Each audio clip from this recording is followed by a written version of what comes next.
ఒక పాత తెలుగు సినిమా పాటలో సినీ కవి అంటాడు, అడుగడుగున గుడి ఉంది, అందరిలో గుడి ఉంది, ఆ గుడిలో దీపం ఉంది, అదియే దైవం.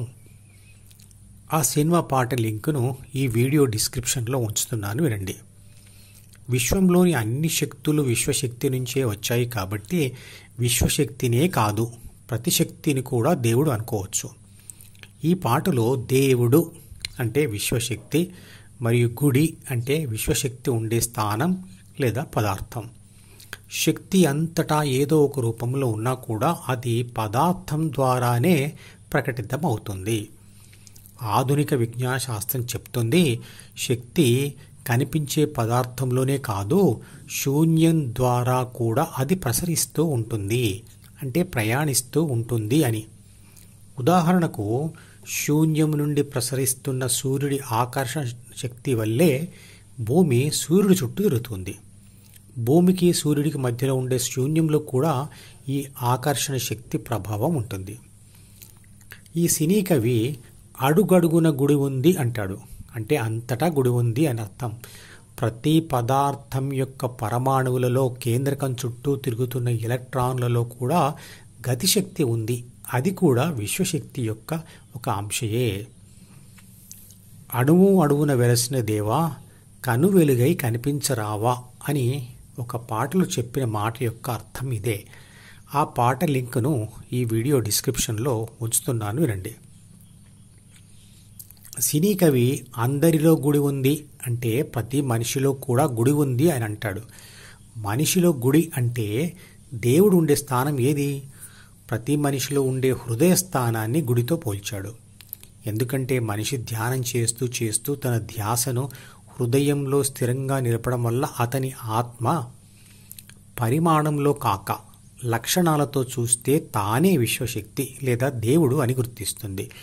అంటే హృదయం ద్వారానే దేవుడు ప్రకటితమవుతాడు. భగవద్గీత ప్రకారం శ్వాస లోపలికి వెళ్ళి ఎక్కడి నుండి వెనక్కి మళ్ళుతుందో ఆ స్థానమే హృదయం.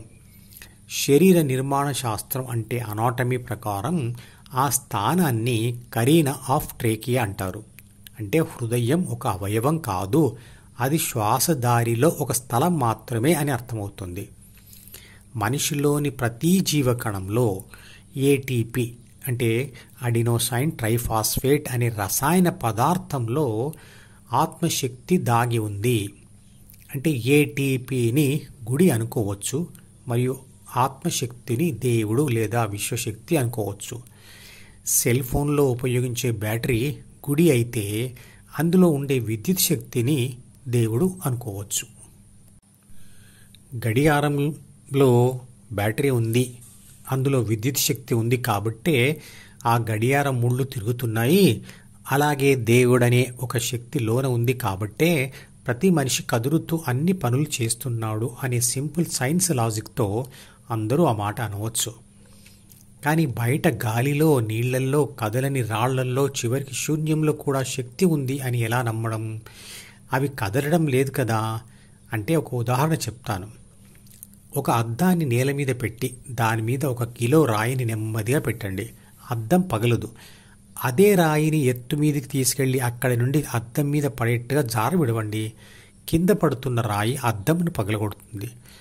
అద్దం పగలడానికి కారణం రాయి ఒకటే కాదు, అది ఒక మాధ్యమం మాత్రమే.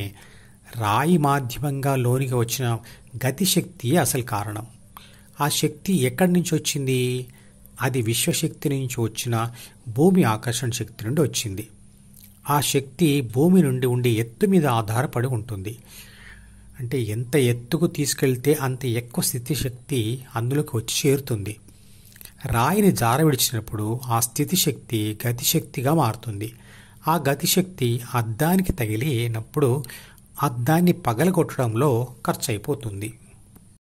ఈ మధుపదం యూట్యూబ్ ఛానల్ వీడియోని సబ్స్క్రైబ్ చేసి గంట గుర్తును నొక్కి ఆల్ని సెలెక్ట్ చేసి ప్రతిరోజు యూట్యూబ్ ఓపెన్ చేసి అడుగున ఉన్న సబ్స్క్రిప్షన్ బటన్ నొక్కితే అన్ని లేటెస్ట్ వీడియోలు చూడవచ్చు.